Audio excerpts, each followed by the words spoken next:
नमस्कार, जय महाराष्ट्र. आज आपण बोलणार आहोत ते महाराष्ट्र आणि अंधश्रद्धेबद्दल. अंधश्रद्धा ही कशाची असू शकते. अगदी मांजर जरी आडवं गेलं आणि त्याच्यामुळे माझं काहीतरी वाईट होईल, ही एक अंधश्रद्धा आहे. या अंधश्रद्धेच्या विरोधामध्ये आपल्या अनेक समाजसुधारकांनी, अनेक संतांनी या गोष्टीला विरोध केला.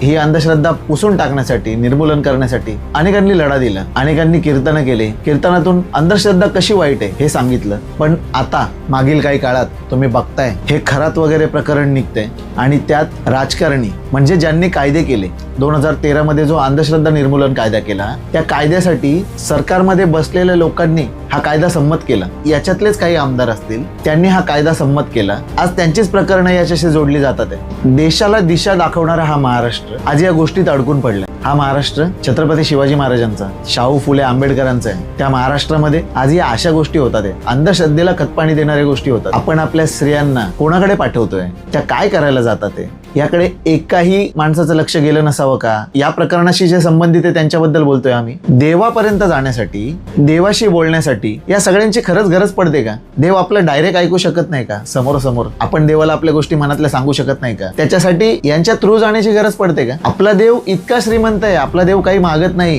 ही गोष्ट आधी तर लक्षात घ्या बाबांनो. आपला देव काहीच मागत नाही.